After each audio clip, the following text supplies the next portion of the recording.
Welcome everyone to Post University's presentation for the IACBE Business Case Competition. In our presentation, you will meet the team and we will review the market assessment, the B2B strategy, proposal, future considerations, and we'll end with a Q&A. First up, let's meet the team. This presentation is brought to you by Mary Yatko, Stephanie Kaban, Virendra Vikram Singh, and Barbara Whitaker.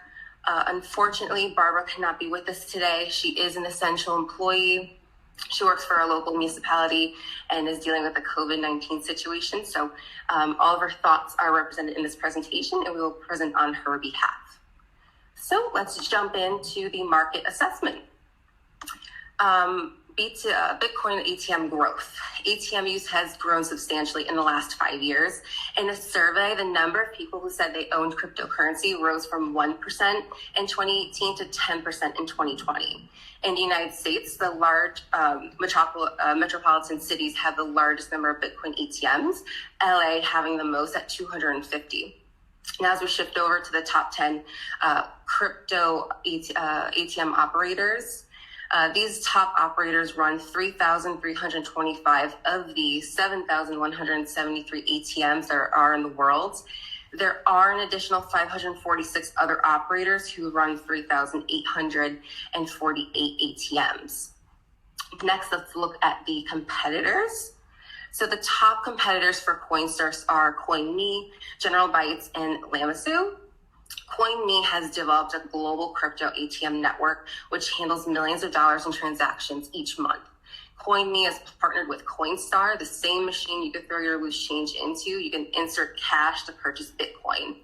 Next, let's look at General Bytes. They are the largest ATM manufacturer and Bitcoin blockchain technology provider. General Bytes uses Android technology in all of their products. They have the RC Kit 2, which is a device that's used to retrofit RoboCoin ATMs. RoboCoin was the company that installed the very first Bitcoin ATM in the world in 2013.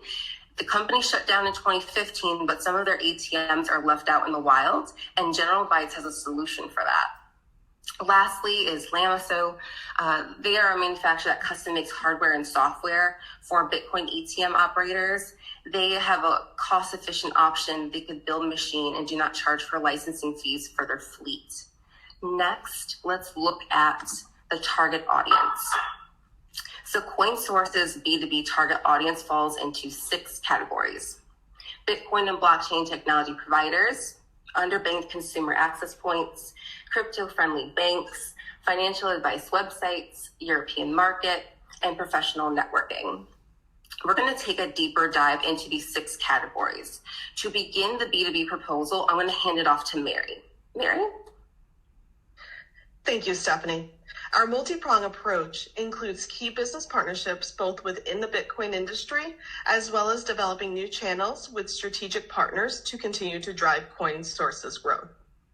Looking first at the Bitcoin blockchain technology providers, there are key relationships that will supplement and expand Coinsource's turnkey services. These providers fall within 4 categories and each have their own benefits. By working with the Bitcoin ATM operators, this will allow Coinsource to expand into unsaturated Bitcoin ATM markets. By working with money transmitter licensees, including cryptocurrency companies, as well as money service businesses that offer limited products, could also be a benefit by entering into the Bitcoin ATM market. The Bitcoin ATM manufacturers, including Genesis Coin and General Bytes, who make up 64% of the ATM manufacturing market, will help strengthen Coinsource's position into the biggest Bitcoin ATM network. Bitcoin service providers, including miners, wallet providers, and exchanges, will help provide part of the Bitcoin blockchain transaction, and these companies can flourish with the other services that Coinsource provides. Looking next to the underbanked consumer access points, the credit unions and Discover Financial Services are 2 options that they have to work with. Credit unions, which are up 0.1% from last year and have grown steadily over the past 20 years, have a less rigid eligibility requirements for customers.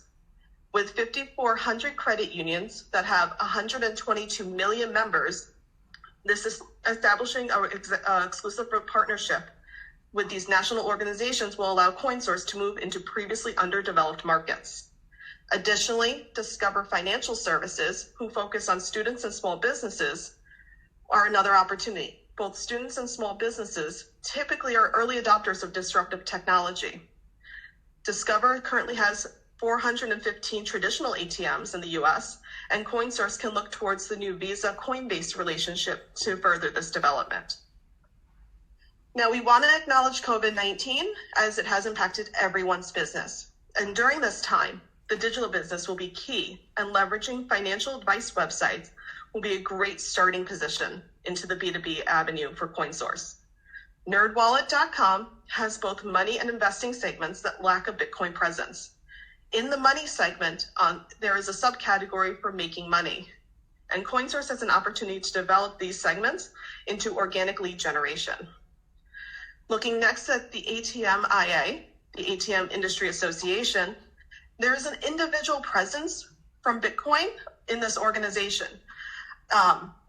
Derek is one of the members there, as well as select others of their organization, but there is an opportunity to take over the regional sponsorship program. There are benefits that include brand awareness in digital and print media, company showcases, access to the 11,000 member list, and these relationships will help build the foundations during COVID-19 for the in-person connections. Additionally, this sponsorship includes a voting seat on a regional board, which will allow Bitcoin to have a consistent voice in the association. Finally, professional conferences. We understand that Bitcoin 2020, the Next Gen Summit, and Money 2020 are all on hold during this unprecedented times. But they will resume, and this will give Coinsource an opportunity to make these personal connections they're known for. Sponsorship opportunities will promote the brand, include key speaking engagements, as well as strategic booth locations and take-home materials. To speak next about the crypto-friendly banks, as well as the European market, I'm going to pass to Virendra over in Germany. Thanks, Mary. So let's talk about the crypto-friendly banks. So traditional banking historically has been seen cryptocurrency as a threat. Many banks have banned people from buying cryptocurrencies using the digital mediums. However, the situation got changed when many banks started a friendly approach to cryptocurrencies. So why do Coinsource need crypto-friendly banks? So Bitcoin chains are collaborating with the crypto-friendly bank, and it is evident from the slide that Ali Bank working with the Coinbase. So we recommend that as a replacement of Bitcoin exchange, it could be a sensible step for the Coinsource to collaborate with the crypto-friendly banks to increase the B2C customer as well as B2B customer. So in which case banks are the B2B customer. One more reason could be bank can give Coinsource customers who are in the banking system, which could be a next future move for Coinsource. Moreover, the Coinsource can provide bank the customer which are underbanked. So it's a win-win situation for crypto-friendly banks as well as Coinsource. So let's talk about something about the European market. So we also wanted to give you insight about the European market. So European people don't embrace digital payment as compared to states. And most of the people rely on cash transactions, which could be a massive advantage for Coinsource Bitcoin ATMs. The average age in European is 42 years, so there is a lot of opportunity for Coinsource as most of the people rely on looking for a source of passive income. But there are two challenges for the Coinsource when it's compared to European market. The European bureaucracy. So the Coinsource have to deal with the European as well as the local law of that country. Many Bitcoin ATMs have been shut down in the last few years in Germany. And the second challenge for the Coinsource will be the very less awareness about the Coinsource, even the cryptocurrencies in Euro. So now I'm going to hand over the presentation back to Stephanie to talk about the future strategies. Thank you, Mary and Virendra. We're going to wrap up our presentation with future considerations for Coinsource. Let's begin with organizational growth. As the organization grows and the B2B side develops, there will be a need for a dedicated B2B team to continue to deliver Coinsource's high level of customer service. Next, cryptocurrency expansion. As the Bitcoin ATM market continues to expand, Coinsource has the opportunity to continue growing in other cryptocurrencies, allowing them to service other markets and customers. Lastly, retirement planning. As digital currency continues to expand, there will be an opportunity to develop a self-directed IRA program that will be compatible with cryptocurrency. There will be a need for an IRS-approved qualified custodian partner, and that list can be found on the IRS website. We thank you for listening to our presentation, and we'd like to open it up to any questions you may have.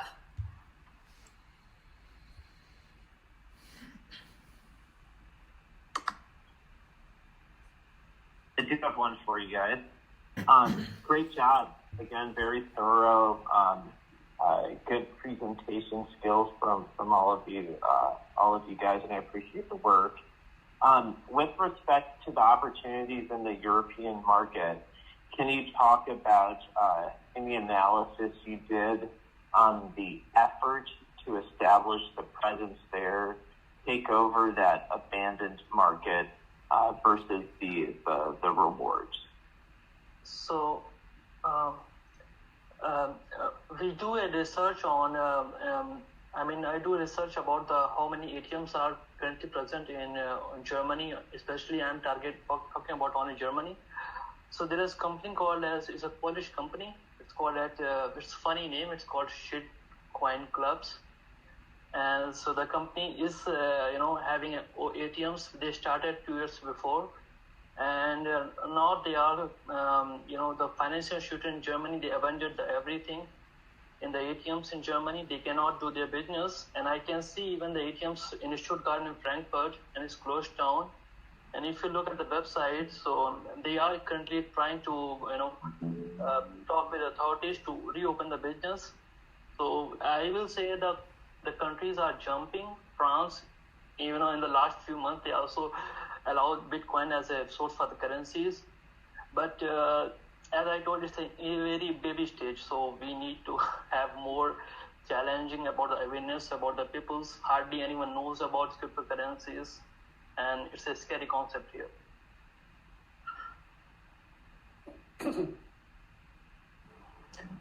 I've got a question. First of all, I think your elaboration regarding the credit union industry is interesting. My understanding of them is they're pretty much one-offs, so that would be a lot of work to obtain all of them since they're not big chains. But having said that and setting that aside, because it's a financial institution, there are two types of ATM machines or BTM machines in this case, asynchronous to bisynchronous, meaning you can either deposit cash only and not get any out, or you can deposit as well as withdraw. What is your opinion pertinent to the financial industry and specific to the credit union industry on which type of machine would best serve revenue objectives of Coinsource? So there's a couple of different opportunities. Speaking first to the credit unions as a whole, they are part of several national organizations. For instance, there is the Co-op Financial Services. So they can band together and buy services in bulk, even though they are independent nonprofit financial institutions. It allows them to have a presence in the market to get the volume discounts that they need. As for the type of ATM they would need, one of the biggest things that the credit unions pride themselves in is getting the foot traffic into the door and maintaining that relationship. So most of the time, a customer will come in and go right to the teller, whereas in institutions such as Bank of America, Webster Bank, and other larger banking services, they are driving you to the self-guided ATM, which is the dual-purpose ATM that you're mentioning. Whereas the credit union, to continue to focus on not only financial literacy, but that customer engagement piece, which they are known for, really tend to have, at least in Connecticut right now, tend to have only the withdrawal ATMs at this point versus the depositor ATMs, because they want to have that conversation with you. They want to talk to you about financial services. They want to help each of their consumers understand the different options. Credit unions are also a great area to grow because they tend to be more lenient on loans and banking as a way to drive in customers. While sometimes they might have a slightly higher interest rate, they are able to tap into the underbanked and just above the underbanked, the Alice families, as put out by the United Way, the asset limited families who want to grow their position but don't know where to go and how to get there. which is where I see Coinsource taking their underbanked component and driving it to the next level and kind of continue their market saturation going up. Okay, so no, I appreciate that. Very clear in your response. But if you had to pick between one of the two machines, which one would be best suited to your points? It's always better to have a little bit more in place because then it's a one-shot installation. Instead of having just the single-use one, whereas you have just the withdrawal or the deposit, whereas you have a dual functionality. Whether or not that functionality is enabled initially is a different conversation to be had. I am unfortunately not overly familiar as to the tech pieces to move that around. That being said, having the hardware in place, the installation in place, would be a very key component for them to have that done and completed. So then if it's a matter of just changing the software involved, it would be a more seamless transition as their need grows and changes. At least that's how my recommendation is. My team, I welcome you to also give your input. I second your recommendation. Okay, so if I'm understanding correctly, your response, you're saying pertinent to credit unions at least, they should be the bisynchronous machines. Correct, because they may, because then the installation piece is done on the onset and you don't have to worry about having to go back and continually servicing those machines, especially if we're talking the volume that is potentially there. It might be a lot of double work happening when everything's all said and done.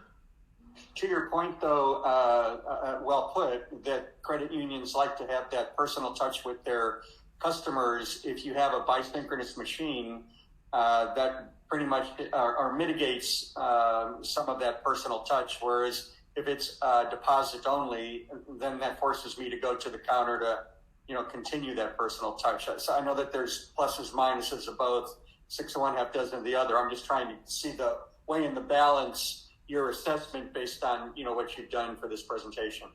Absolutely. One of the biggest concerns that happens is the length of time that credit unions can be open for versus banks such as TD Bank, Bank of America, People's United Bank. They have 7-day-a-week presence. They have operating hours of 10 hours and beyond, whereas credit unions tend to hold typically shorter hours where they have a smaller staff. As you mentioned, they tend to be more independent organizations. It'll allow them to support their consumers outside of traditional branch hours and having that accessibility. But if this to their charter that they want to have that personal touch, putting in the twofold ATM, but not necessarily activating all the services until they are comfortable with it would be another way to grow that business piece. It will allow them to continue that comfort of providing that service to the customer, but then also still having that accessibility outside of 8 to 4, let's say. Okay. All right. Thank you. You're welcome. Major kudos to really targeting and focusing on the underbanked. During the previous 2 weeks Q&As with each and every team, I emphasized that we do have 3 true primary customer bases and demographics, and all about the same, about a third, and one major third is definitely the underbanked. So I definitely appreciate you guys listening on that and focusing on that, as well as your COVID-19 strategies. I think those are all very top-notch and sound strategies. The ATMIA, you guys hit the nail on the head. That actually is the most recent exhibit that I was at and that I spoke at on a panel. I was on a panel with 3 other Bitcoin ATM operators, CEOs. I don't think I made friends with any of them just because our business model is significantly different and as biases should sound better. But I definitely love your idea of continued sponsorship, the board seat, the voting seat. It only reaffirms what I was just casually thinking at the time there. But the fact that you guys put in so much research and time into this. It only affirms that that is definitely a great path, and I commend you guys for identifying that. Thank you very much, Derek. Thank you. Good job. All right, guys, we're just about at time here. I just wanted to thank you again for a great presentation and some awesome insights, and really, I love the fact that you anchored it in with reality of, COVID-19 pandemic. So it really shows that you're using, your knowledge of the context of Coinsource and of the economy to provide recommendations, which I think the team is very grateful for. So just wanted to thank you again for an awesome presentation, and I hope you enjoy the rest of your day, and we'll see you tomorrow. Awesome. Thanks for your time, everyone. Thank you. Thank Bye, you. guys. Great work.